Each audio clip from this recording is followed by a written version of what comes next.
یہ پرکھ، یہ شناسائی، یہ اہلیت نہیں آئی کہ بجھتے ہوئے ٹمٹماتے چراغ جو رات کا ہے اور سورج کی کرنوں کی روشنی میں فرق محسوس کر سکو. تم جو نیا سورج نکلا ہے، نئی امیدیں، نئی اپرچونٹیز لے کے، تم ابھی بھی سوئے ہوئے اس کو تم سمجھ نہیں پا رہے ہو. تو میرے اندازے میں اب یہ اس کو اگر دیکھیں تو یہ شاہسائی کہہ رہا ہے اپنے زمانے میں 300 سال پہلے، مطلب یہ کہ ان کے مشاہدے میں یہ بات تھی کہ اس وقت بھی سندھ کے عوام کا یہ حال تھا کہ کئی لوگ، ان میں یہ علم یا اہلیت نہیں تھی، 300 سال پہلے کی بات ہو رہی ہے، کہ یہ اندھیرے اور اجالے میں فرق محسوس کر سکیں یا یہ کوشش کر پائیں کہ اندھیرے سے اجالے میں کس طرح جایا جاتا ہے. اب یہ 300 سال پہلے کی بات ہے کہ وہ قابلیت، وہ علم، جو اہلیت نہیں انہوں نے دیکھی لوگوں میں کہ اپنے لیے وہ روشنی سے مراد ہے علم اور اہلیت پیدا کرنا تاکہ آپ اپنے مسائل کا حل ڈھونڈ سکیں. تو اسی وجہ سے شاہسائی نے یہ کہا تھا 300 سال پہلے. آج اگر ہم دیکھیں مثلاً کہ آیا ان حالات میں اور آج کے حالات میں کوئی فرق آیا ہے، اور یا ہم میں اب اہلیت یہ پیدا ہو گئی ہے کہ ہم دیکھ سکیں کہ اندھیروں سے روشنی میں یا اپرچونٹیز میں، مواقع میں کس طرح ہمیں جانا چاہیے. اور آج اگر ہم دیکھتے ہیں تو میں یہ مثال دوں گا، مثلاً سندھ کا تعلیمی ماحول جو ہے، علم وہیں سے آتا ہے، روشنی وہیں سے آتی ہے. ہم یہی کہتے ہیں نا، علم روشنی ہے. تو اندھیرے سے روشنی میں آنے کے لیے ہم دیکھتے ہیں کہ سندھ کی 40% پاپولیشن جو ہے وہ لٹریسی میں نہیں ہے. ٹھیک ہے سر. اور جو نئے بچے پیدا ہو رہے ہیں اس وقت، یا جو نئے بچے ہیں 5 سے لے کے 16 سال کی عمر تک، سندھ میں قریباً 1.5 کروڑ ایسے بچے ہیں جن کو اسکول میں ہونا چاہیے. ان میں آدھے اسکول میں نہیں ہیں. اسکول کی تعلیم ان کے لیے نہیں ہے، وہ ہے ہی نہیں، اسکول نہیں جاتے. تو اس کا مطلب یہ ہو گیا کہ ہم نے جو 40% پاپولیشن ہے اس کے لیے دروازے بند کر دیے ہیں اندھیروں سے روشنی میں جانے کے. وہ دروازہ ہی بند ہے. تو ان کو نہ علم ہوگا، نہ اہلیت پیدا ہوگی، نہ قابلیت پیدا ہوگی. اور جو پڑھے لکھے ہیں مثلاً، یہ بھی تو دیکھیں کہ وہ گھوسٹ اسکول، گھوسٹ ٹیچرز اور گھوسٹ ڈگریاں لے کے باہر نکلے ہوئے ہیں. تو اب ماحول جو ہے، ایک 300 سال پہلے انہوں نے کہا کہ بھئی قابلیت نہیں ہے اندھیروں سے اجالوں میں جانے کے لیے. اب ہم نے دیکھا کہ کئی لوگوں کے لیے، بچوں کے لیے، آدھے جو ہے ان کے لیے تو وہ دروازہ روشنی میں جانے کا بند ہے. اور باقی جو ہیں کچھ ان پڑھ ہیں، اور باقی جو ہیں وہ پڑھے لکھے جاہل کے طور پر نکلے ہیں، جو گھوسٹ اسکولوں کی پیداوار ہے. تو اب ان میں تو وہ سلطانی سہاگ جس کی بات کر رہے تھے سائیں، کہ آپ کے سلطانی سہاگ ننڈوں کندے نہ ملے حاصل کرنا ہے، تو یہ سلطانی سہاگ تو ان سے کیا ملنا، یہ تو اپنے 2 قدم خود آگے نہیں چل پائیں گے. تو انہی کی جو صورتحال پیدا ہوگی اس قسم کی لوگوں سے، اس قسم کا ماحول پیدا کرنے سے، تو شاہ صاحب انہی کے متعلق پھر کہہ رہا ہے کہ بابا ان سے، اس قسم کے اگر اندھیروں میں رہنے سے تو آپ مسئلہ حل نہیں کر پائیں گے. اور ان کا یہ ایک بیت ہے بہت خوبصورت: پانی متھے جھوپڑا مورکھ انج مرن، ساہاں اوڈو سپریں لوچے تان لہن، دم نہ سنجانین داہوں کن مٹھن چیا. پانی کے کنارے ہوتے ہوئے بھی ان کو یہ محسوس نہیں ہو رہا، اہلیت نہیں ہے کہ اپنی پیاس کس طرح بجھائے. مطلب کہ وہ جہالت ہے، وہ ابھی بھی اندھیروں میں ہیں، وہ اس میں باہر نہیں نکل رہے، تو وہ اہلیت پیدا نہیں ہوتی ہے. تو اہلیت پیدا کرنے کے لیے مسلسل محنت اور جدوجہد کرنی ہوتی ہے. اور یہ بھی نہیں کہ ایک دن محنت کی اور پھر چھوڑ دیا، یا ایک دن جاگے اور پھر سو گئے، یا ایک آدھا کام کیا اور پھر اس کو کہا کہ ٹھیک ہے ہم بعد میں کریں گے.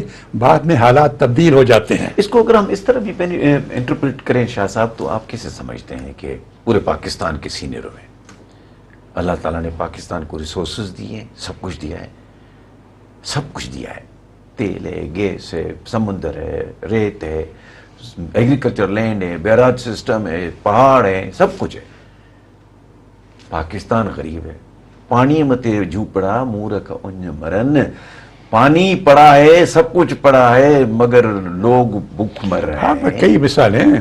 میں آج کے کئی مثالیں دے سکتا ہوں کہ مسائل کا حل وہاں موجود ہے، لیکن ہم میں وہ اہلیت پیدا ہی نہیں ہوئی، ہم ابھی بھی اندھیروں میں ہیں. اسی لیے میں ایک اور شعر ہے، ابھی وقت ہمارا اس سیشن کا جا رہا ہے، کہ وہ کہہ رہے ہیں نا کہ ہمیشہ یہ کام ادھورا مت چھوڑو اور پورا کر کے جاؤ، کیونکہ وقت نہیں رہے گا. وہ ہے تانگے میں تاڑے بد پانجو ترہو، اونے میں آنے کون نیندی کو بھی ہو. واہ. اگر آپ نے شروع میں پوری تیاری نہیں کی اور آدھا کام سفر کر کے کرنے چھوڑ کی دیا یا تو آپ کو پھر حاصل نہیں ہوگا، وقت بدل جائے گا. اسی طرح یہی خوبصورت ایک اور بیت کہا ہے. اب متا تھے دوسرے وقفے میں نہ جائیں، یہ ابھی وقت فائنل ہے. متاں تھے اوندا ہے تو پیر نے نہیں پری. پیر نہ رہی پسیے جو. نیکسٹ جاتے ہیں. یہ بڑا زبردست، یہ دونوں جو آپ نے اشعار کہے ہیں زبردست ہے. ناظرین ملتے ہیں وقفے.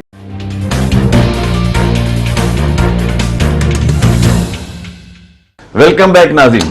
شاہ صاحب آپ نے ایک بڑا خوبصورت لائن کہی، جس کا یہ ہے جو ایکچولی پورا دو لائنر ہے کہ تتیہ تھدیہ کانے ویل وہن جی. یعنی تتی تدی کا مقصد گرم ہو یا سردی، گرمی اور سردی، محنت کرتے رہ، جدوجہد کرتے رہ.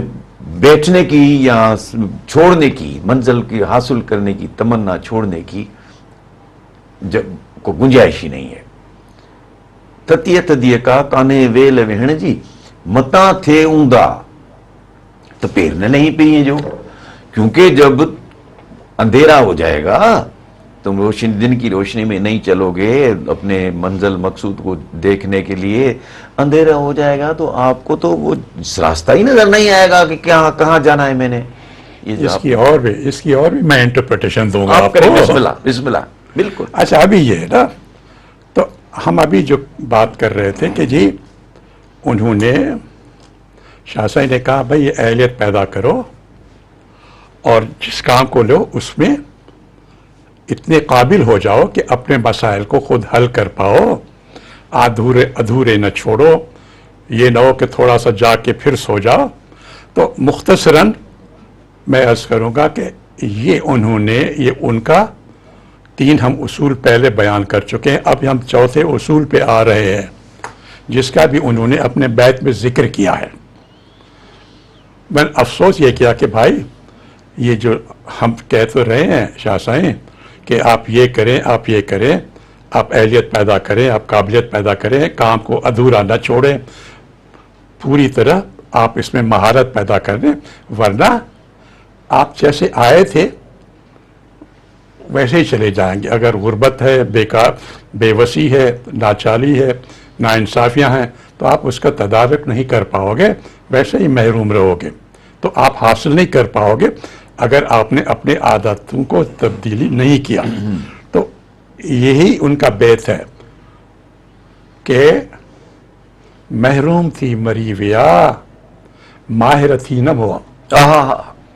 یعنی ان کا افسوس کے ساتھ ذکر کر رہے ہیں کہ اتنی باتیں سمجھا رہا ہوں، محروم تھی مری ویا، محروم تھی مری ویا، مطلب منزل حاصل نہیں کی، مر گئے، کچھ کام نہیں کیا، سوتے رہے، اندھیروں میں رہے، اپنی مشکل اپنی اہلیت قابلیت پیدا نہیں کی تاکہ وہ محروم تھی مری ویا، پانی کے کنارے ہوتے ہوئے بھی پیاسے رہے، محروم تھی مری ویا، محروم تھی مری ویا، ماہر تھی نا وہ، ماہر، واہ کیا بات ہے نا. تو یہ تین ہم نے مار ہو کے نہیں مرے، اپنی چیز میں ایکسپرٹ ہو کے نہیں مرے، محروم ہو کے مر گئے کیونکہ جد و جہد نہیں کی. ٹھیک ہے صاحب.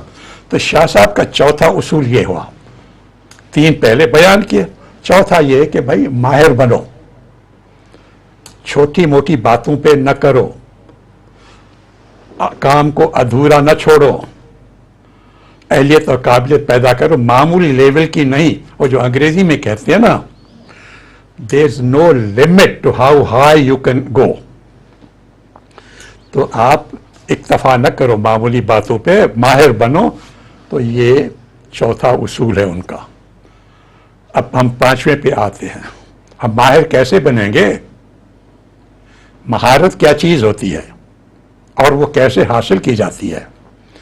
اب مہارت سے مراد یہ ہے کہ آپ کسی شعبے میں ہوں، تعلیم میں ہوں، آپ ہنرمندی میں ہوں، کسی ہنر کو کسی پروفیشن میں ہوں، کسی بزنس میں ہوں، تو آپ ایک تو انٹری لیول ہوتی ہے نا جو شروعات سی، پرائمری سیکنڈری یا کوئی کلرکی ہو گئی یا کوئی جونیئر کوئی کسی قسم کا ہو گیا، پھر آپ محنت کر کے کچھ اور حاصل کرتے، اپ گریڈ کرتے ہیں اپنے آپ کو، پھر محنت کرتے ہیں، پھر آپ اپ گریڈ کرتے ہیں اپنے آپ کو.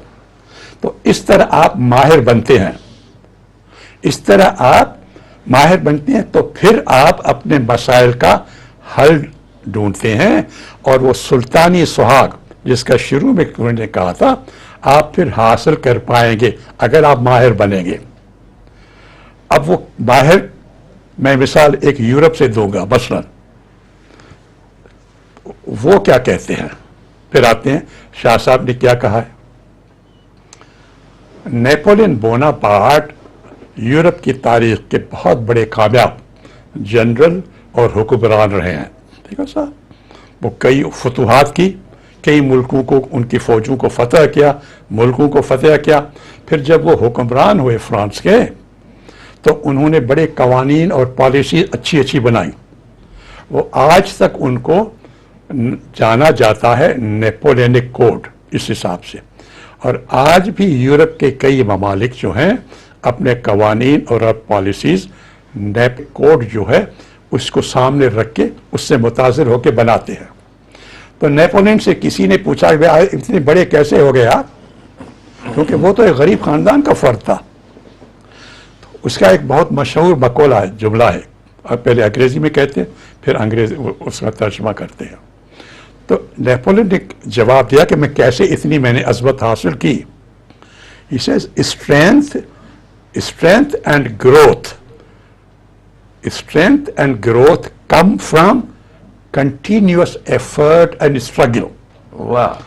کہ بھائی طاقت ہو یا مہارت ہو اور اس میں اپ گریڈ کرنا، بڑھاتے جانا، اپنی اہلیت کو، قابلیت کو، اپنی طاقت کو، مہارت کو بڑھاتے جانا. اس کی وجہ یہ ہے کہ میں مسلسل محنت اور جدوجہد کرتا رہا ہوں. اب میں آؤں گا اس پہ جو آپ نے شعر پہلے کہا تھا. شاہ صاحب نیپولین بوناپارٹ سے 75 سال پہلے یہی بات کہہ گئے. جو نیپولین بوناپارٹ کہہ رہا ہے کہ میری بڑائی کا جو راز ہے وہ مسلسل محنت میں ہے. تو شاہ صاحب نے یہی کہا ہے، تتی تھدی کانے ویل ویڑ جی. اب اس میں میری نظر میں دو اصول آ جاتے ہیں، میں ان کو الگ کروں گا. پہلا تو یہ ہے کہ تتی تھدی کا ہے، یہ وہی بات ہے جو نیپولین کہہ رہا ہے کہ مسلسل محنت اور جدوجہد کرو، گرمی ہو یا سردی ہو، دن ہو یا رات ہو، آپ مسلسل جدوجہد کرو گے تو آپ عظمت کو پاؤ گے، کوئی بھی جس شعبے میں آپ ہوں. اس میں کہتا ہے اس میں کوئی وقت نہیں آپ کے پاس، سستی کرو یا کاہلی کرو، آپ محنت کرتے رہو. ٹھیک ہے صاحب. اب یہ بات ہو گئی. وہی بات جو یورپن ایک بہت بڑا کامیاب آدمی کہہ رہا ہے، اس سے 75 سال پہلے شاہ لطیف نے یہی بات کہی تھی. اب اسی شعر کو 2 حصوں میں کروں گا. پہلا تو یہ آ گیا تتی تھدی کا ہے. دوسرا اس کا حصہ ہے کانے ویل وہن جی. میری نظر میں یہ ایک الگ ان کا نقطہ، الگ پرنسپل وہ بتا رہے ہیں. وہ کیا ہے؟ کانے ویل وہن جی مانے کوئی وقت ضائع کرنے کے لیے نہیں ہے. مطلب یہ ہے کہ وقت کی عزت کرو. Time is value. Time creates wealth and value. Learn to respect the time.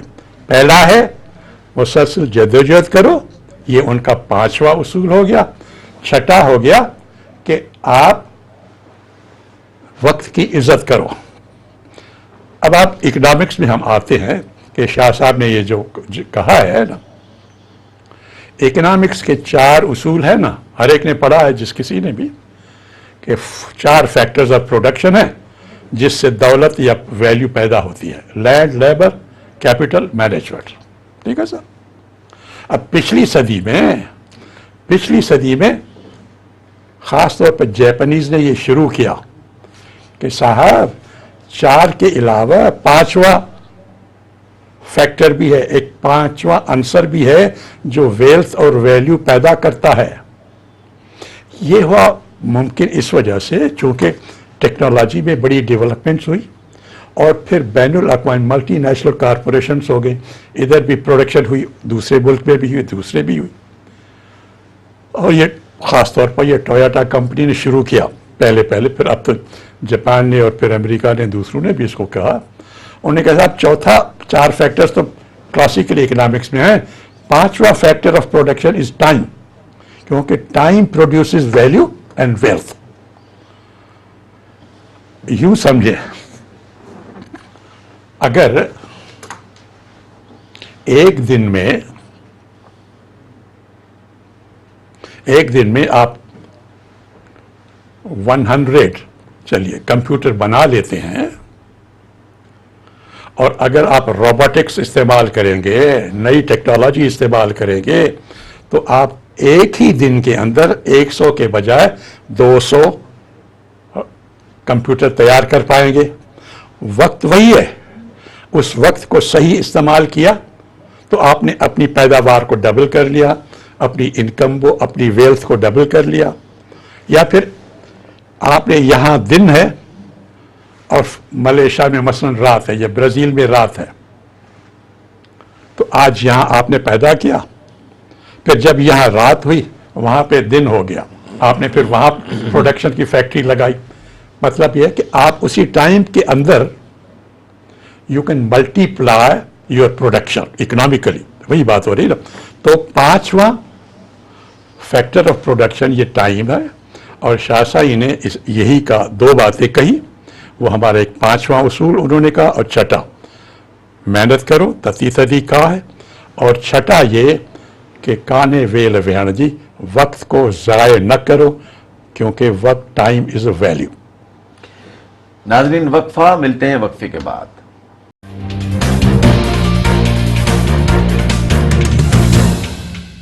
Welcome back ناظرین. شاہ صاحب پہلی قسط میں اور آج کی قسط میں، دوسری قسط میں آپ نے ابھی تک 6 تو لطیف سائیں کے سرکار کے اصول بتائے ہیں. اب 7واں اصول کون سا ہے؟ اب جو 7واں ہے ایز اے ریفارمر. جی ایز اے ریفارمر 7واں جو ہے میری نظر میں وہ یہ سب اہم ہیں ان کے. 7واں ان سب سے اہم ہے، اور میں اس کو بیت سے شروع کروں گا شاہ سائیں کے، پھر ان کی ہم ایکسپلینیشن دیں گے یورپ سے لے کے، پھر واپس آئیں گے شاہ لطیف پر. تو شاہ سائیں کہتے ہیں یہ 7واں اصول ہے ان کا، پچھن سے پسند انگن اجی بن جا. واہ. پچھن سے پسند انگن اجی بن جا. جو پوچھتے ہیں وہی پاتے ہیں. جو پوچھتے ہیں یا ریسرچ کرتے ہیں یا انکوائری کرتے ہیں. اگر انگریزی میں اس کو کہیں تو یہ ہوگا those who ask questions unlock the mysteries of the universe. ساری دنیا کے راز ان پر کھل جاتے ہیں جو سوال پوچھتے ہیں کہ یہ کیوں ہو رہا ہے. جو اسٹیٹس کو ایکسیپٹ نہیں کرتے, جو اسٹیٹس کو چیلنج کرتے ہیں, پھر وہ نئی راہیں ان کے لیے کھلتی ہیں, ترقی کی بھی اور سماج کو بہتر کرنے کی. اب ہم آتے ہیں کہ یورپ میں یہ عرض کر رہا تھا شروع میں بھی ہم نے کہا کہ شاہ صاحب نے جو معاشرے کی اصلاح کے جو اصول اپنی شاعری میں بتائے ہیں, ریفارم کی جو ایجنڈا ہے, وہ یورپ کے کئی تھنکرز اور فلاسفرز جو ریفارمرز تھے, انہوں نے یورپ کے معاشرے کو اصلاح کرنے کے لیے, اس کی اصلاح, اس کو ریفارم کرنے کے لیے جو بتائے, بہت سی باتیں مشترکہ ہیں. یہ جو باتیں ہم نے کی انہوں نے بھی کی. انہوں نے نثر میں بیان کی, شاہ صاحب نے پوئٹری میں بیان کی ہے. مگر شاہ صاحب نے 300 سال پہلے کی ہیں. 300 بہت سال پہلے. 300. اچھا صاحب, اب جو ہے, اب یہ جو میں نے جو بیت پڑھا تھا ان کا, اب آتے ہیں, میں ایک مقابلہ کرنا چاہتا ہوں ہسٹوریکلی, یہ حقیقت جو ہے. ناظرین, شاہ عبداللطیف بھٹائی کے شاعری میں جتنے ایک شعر جو ہے اس کو ہم بیت کہتے ہیں, تاکہ کیوں شاہ صاحب کبھی کبھی بیت کی بات کرتے ہیں تو بیت کا مقصد شعر ہے خاص. اب ایک نظر پہلے اس تاریخی حقیقت پہ کہ سندھ کے حالات یا بر صغیر کے یا پاکستان کے اور جو علاقے ہیں یا پورا بر صغیر, شاہ صاحب تو 17ویں 18ویں صدی میں آئے, اس سے پہلے بھی 16ویں 15ویں 16ویں 17ویں صدی 18ویں صدی تک یہ جو علاقہ ہے سندھ یا پاکستان یا بر صغیر کا, جو اس وقت تھا دنیا کا بڑا شاہوکار اور امیر علاقہ ہوتا تھا. کتنا کہ جو دنیا کی پیداوار ہوتی تھی, جو آمدنی ایک سال میں ساری دنیا کی جو جی ڈی پی کہیں جس کو, اس کا 25% of the world G D P Hindustan میں, جو پرانا ہندوستان تھا, اس میں پیدا ہوتی تھی. یورپ میں کتنی ہوتی تھی اس زمانے میں جب شاہ صاحب حال حیات تھے؟ یورپ میں ہوتی تھی 12%, 12%. 50% آف دس. ہمارے ہاں مطلب ہمارے لوگ 16ویں 17ویں 18ویں صدی میں یورپ کے لوگوں سے زیادہ امیر تھے, زیادہ خوشحال تھے. وہاں غربت تھی, بیماری, بے کسی, ناانصافی ہمارے پاس بھی تھی, ان کے پاس بہت زیادہ تھی. انہوں نے معاشرے کو ریفارم کرنے کے لیے جو اصول بنائے اور جو شاہ صاحب نے اصول بنائے, بڑی باتیں ان میں مشترکہ ہیں, لیکن وہاں پہ ان باتوں پر عمل ہوا, یہاں پر عمل نہیں ہوا. یورپ اس لیے ترقی کر کے گیا. اچھا, یورپ کی جو باتیں میں نے عرض کیا نا, کہاں سے شروع کیا؟ یورپ کے ریفارمز, وہ اسی نقطے سے, جو شاہ صاحب کا یہ پہلا بیت ہے نا, پچھن سے پسند انگن عجیبن جا. یورپ نے اپنے ریفارم, اپنے معاشرے کی اصلاح کے لیے سب سے یہ پہلے کہا, ان کے جو تھنکرز ہیں, ان کے جو فلاسفرز تھے, کہ بھائی یہ جو ہمیں بتاتے ہو کہ یہ غربت جو ہے پشتہ پشت فلاں ان لوگوں کی یہ قسمت ہے, یہ غریب رہیں گے, مسکین رہیں گے, ان کے ساتھ ناانصافی ہو رہیں گے, باپ دادا پردادا یہ ان کی قسمت ہے, اور یہ لوگ جو ہے یہ ہمیشہ امیر رہیں گے, یہ زیادتی کرتے رہیں گے اور ان کو کچھ نہیں ہوگا. تو ان فلسفیوں نے کہا کہ بھائی یہ کوئی قسمت وسمت نہیں ہوتی ہے, یہ قسمت نہیں ہے, یہ نصیب نہیں ہے, یہ ایک غلط نظام ہے. اس نظام کی خرابی کی وجہ سے یہ لوگ جو ہیں وہ نقصان میں رہتے ہیں, اور جو نظام کا جن پر کنٹرول ہے وہ ہمیشہ فائدے میں اور امیر رہتے ہیں. تو انہوں نے سوال شروع کیا کہ یہ کیوں ہے, اور اس کی وجہ کیا کہ لوگ غریب ہیں, اس کی وجہ کیا کہ ناانصافیاں ہوتی ہے. یہاں سے پھر یہ سوالات شروع ہوئے اور اسٹیٹس کو چیلنج کیا گیا, وہاں سے پھر نئی راہیں کھلی. اب آج کل سبھی کہتے ہیں نا کہ یہ سائنس اور ٹیکنالوجی کی دنیا ہے, اور سائنس اور ٹیکنالوجی کو جو فالو کرے گا وہی ترقی کرے گا ملک. بالکل ٹھیک ہے. اب آتے ہیں کہ سائنس کیا ہے. بہت بڑی ڈیفینیشن اس کی ہو سکتی ہے، لیکن اگر مختصراً ہم اپنے ناظرین نے کہیں، بنیادی طور پر science is a knowledge of understanding social and natural world, full stop. بس کہ وہ علم جو آپ کو، آپ کے سماج کو اور قدرتی نظام جو ہے آپ کا، اس کو سمجھنے میں آپ کی مدد دے، اس کو سائنس کہتے ہیں. تو اس کو آگے لے جائیں. پہلا سوال مثلاً اب پہلے آتے ہیں کہ قدرت کا جو نظام ہے اس کے متعلق اب سمجھنے کی کوشش کریں گے نا. تو پہلا سوال مثلاً کوپرنیکس جو تھا، اس نے یہ سوال پوچھا کہ بھئی یہ دن اور رات کیوں تبدیل ہوتے ہیں، اور گرمی اور سردی موسموں میں یہ کیوں آتی ہے. وہاں سے یہ راز کھلا.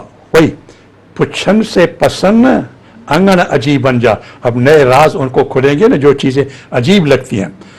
جب یہ سوال پوچھا تو معلوم ہوا، اس نے پھر ڈسکور کیا کہ صاحب پہلے کہتے تھے زمین جو ہے وہ سینٹر ہے اور سورج اور چاند ارد گرد گھومتے ہیں. انہوں نے کہا صاحب یہ غلط ہے، سورج مرکز میں ہے، چاند اور زمین اس کے گرد روٹیٹ کرتے ہیں، اس وجہ سے دن اور رات ہوتی ہے، اس وجہ سے گرمی اور سردی کے موسم آتے ہیں. سوال پوچھو اور جب اس کی ریسرچ کرو گے، اس کے جواب کو تلاش کرو گے تو نئی راہیں کھلیں گی. وہ نیوٹن بھی تھا نا، وہ جو سیب کے درخت کے نیچے، تاکہ سیب نیچے کیوں گرا، اوپر کیوں نہیں گیا، ادھر کیوں نہیں گیا بائیں دائیں. تو لا آف گریوٹی وہاں سے پیدا ہوا. مطلب ہے وہی پچھن سے پسند انگڑ عجیب بن جا. اب بات کرتے ہیں کہ یہی باتیں جو سائنس ہمیں بتاتی ہے، جو یورپ کی ترقی کا راز جس میں پنہا ہے، وہی بات شاہ صاحب نے اس شعر میں کہی ہے. ہم اس کو اگر انٹرپریٹ نہ کریں تو ہماری اپنی غلطی ہے کہ پچھن سے پسند. یورپ نے بھی سوال پوچھے، اسٹیٹس کو چیلنج کیا اور وہ ترقی کر کے گئے.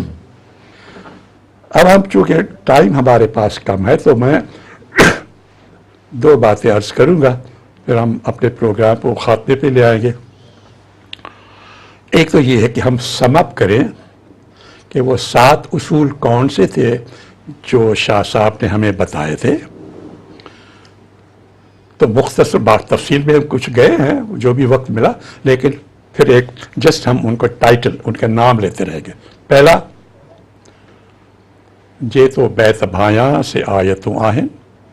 دوسرا، ستا اتھی جاگ نڈن کجے ایتری. تیسرا، یہ انہی کے بیتوں میں ہم یہ بیان کرتے جا رہے ہیں ان کا فلسفہ. تیسرا، تو جو نیو بھائیو سو سورج سوائے. چوتھا، محروم تھی مریویا ماہرتی نہ بوا. پانچواں، تتی تدی کا ہے کنٹینیوس ایفرٹ، مسلسل محنت ہمیشہ، کام کو ادھورا نہ چھوڑو. پانچواں. چھٹا، کانے ویل وہن جی، کوئی وقت ضائع کرنے کے لیے نہیں ہے، کیونکہ time is very precious, time is value, time is money. یہ چھٹا. اور ساتواں اصول تھا، پچھن سے پسند انگڑ عجیب بن جا. جو پوچھو گے تو کئی راز افشاں ہوتے جائیں گے، تمہاری ترقی کے نئے نئے راستے کھلیں گے. تو یہ تو ہو گئے 7. اب یورپ نے سوال پیدا ہوتا ہے، یورپ نے ان کو عمل کیا اور وہ آگے چلے گئے، ہم نے کیوں نہیں کیا؟ میں نے جب اس پہ سوچا تو مجھے 3 وجوہات نظر آئیں کیوں ہم نے عمل نہیں کیا. ایک تو یہ آپ نے بیان کیا نا، ہم نے شاہ صاحب کے بیتوں کو، ان کے شاعری کو گانے بجانے کے لیے مخصوص کر کے رکھا، ہم اس سے آگے اس کی گہرائی میں جاتے نہیں.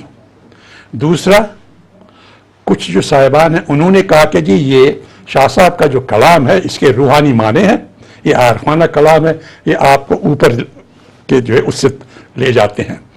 تو زمین کا جو ماحول ہے، جو زمین کے حالات ہیں، لوگوں کی زندگی کے متعلق جو کچھ انہوں نے کہا یا جو ریفارم ایجنڈا دی، انہوں نے بات نہیں کی.